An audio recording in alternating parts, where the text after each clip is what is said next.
सभी साथियों को क्रांतिकारी नवोदय जय भीम। साथियों,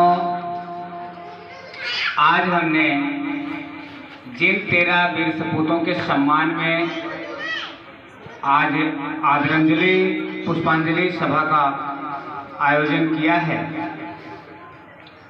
मैं 2 मिनट इस पर प्रकाश डालना चाहूँगा कि वह दिन था 18 मार्च 2018 जब सुप्रीम कोर्ट की एक सदस्यीय खंडपीठ ने यह आदेश पारित किया था कि SC/ST एक्ट का दुरुपयोग हो रहा है, जिसके कारण SC/ST वर्ग के लोग बेवजह में SC/ST एक्ट के तहत मामला दर्ज कराते हैं, जिसमें दूसरे वर्ग के लोग प्रताड़ित होते हैं। लेकिन उस जज को इतना भी नहीं पता था कि आज तक जब से SC/ST एक्ट बना है पूर्ण रूप से कभी लागू ही नहीं हुआ था।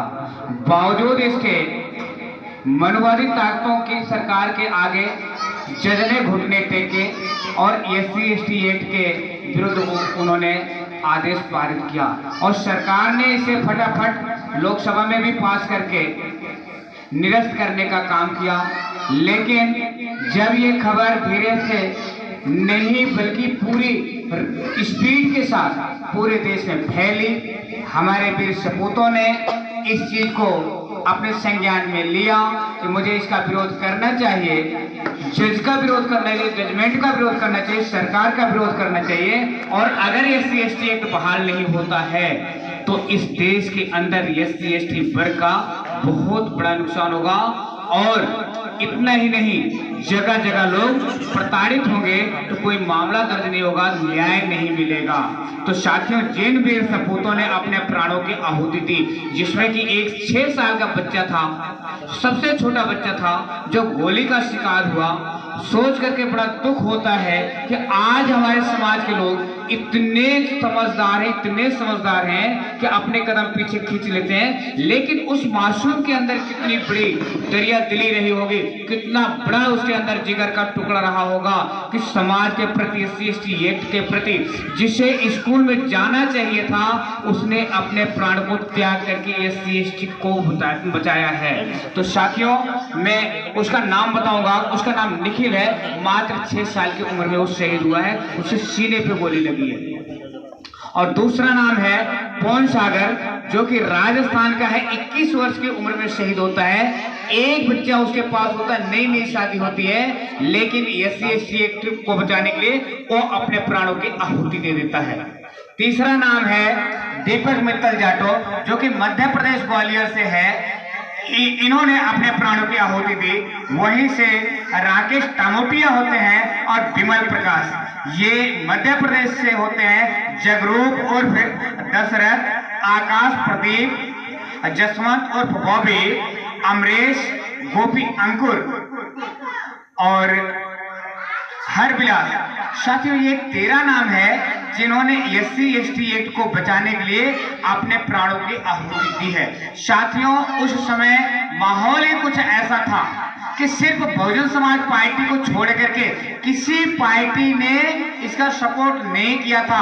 और जबकि जिस दिन हमने मायापुरी जाम किया था, बहुजन समाज पार्टी ने जंतर मंतर पर प्रदर्शन किया था और हमारे दिल्ली प्रदेश की जो पार्टी थी वहां पर पहुंची थी और इस चीज को संज्ञान में लेकर के सरकार को चेताने का काम किया था कि अगर SC/ST एक्ट को बहाल नहीं किया गया तो परिणाम इससे बुरे होंगे। साथियों, हजारों लोगों को चोटें आई थी, सैकड़ों लोगों को जेल के अंदर ठूसा गया था और कई हजार लोगों को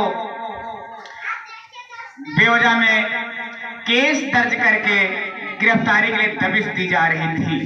लेकिन सबसे दुखद बात तो ये रही है कि निहत्थे लोगों पर जो सरकार ने गोलियां चलाई, उनके पुलिस वालों ने गोलियां चलाई, वो तो चलाई, लेकिन जो इनके गुंडे थे वो भी वर्दी में आकर के हमारे निहत्थों पर गोलियां चलाई और वह मौत के मुंह में जा समाये। साथियों, हम सैल्यूट करते हैं उन 13 वीर सपूतों को जिन्होंने सरकार के घुटने टेक दिए। सरकार को घुटने टेकने पड़े उनके आगे, प्राण तो उनके चले गए, लेकिन सरकार बैक फुट पे आई।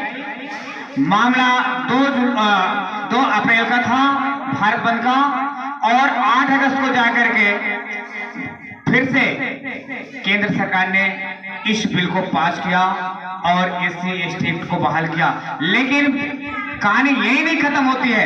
अगले दिन 9 अगस्त को जंतर मंतर पर भारतीय संविधान की प्रतियां जलाने का काम किया, तो यही भारतीय जनता पार्टी के लोगों ने किया था साथियों। जो आज कहते हैं कि हम बाबा साहब को मानते हैं, वहीं पर कांग्रेस होती है जो कहती है हम संविधान बचाने के लिए आते हैं। लेकिन साथियों किसी ने आवाज नहीं उठाई। अगर आवाज उठाई तो अभ्यंजी और बहुजन समाज पार्टी ने आवाज उठाई।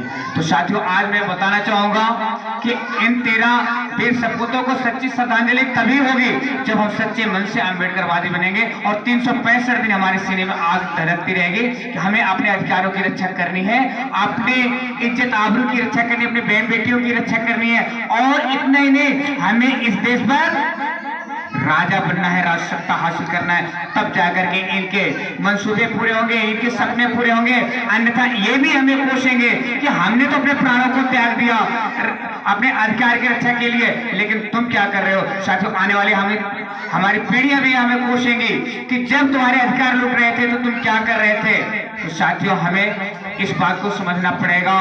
तो समय को भी ध्यान में रखना है कि समय भी ज्यादा हो रहा है, क्योंकि हमने सिर्फ कार्यक्रम रखा था आदरांजलि सभा का। तो मैं अपने 13 वीर सपूतों को अपनी श्रद्धांजलि देते हुए अपनी बात को यहीं पर विराम देना चाहूंगा कि सभी लोग एक अपना मिशन और मोमेंट समझ करके कि मौके पर आए। मैं आप सभी लोगों का शुक्रिया अदा करूंगा, बहुत बहुत साधुवाद करूंगा कि ऐसे मौके पर आप लोग पहुंचे। सभी को बहुत बहुत साधुवाद आने के लिए। सभी को क्रांतिकारी नमोदय। जय भीम, जय भारत, जय संविधान।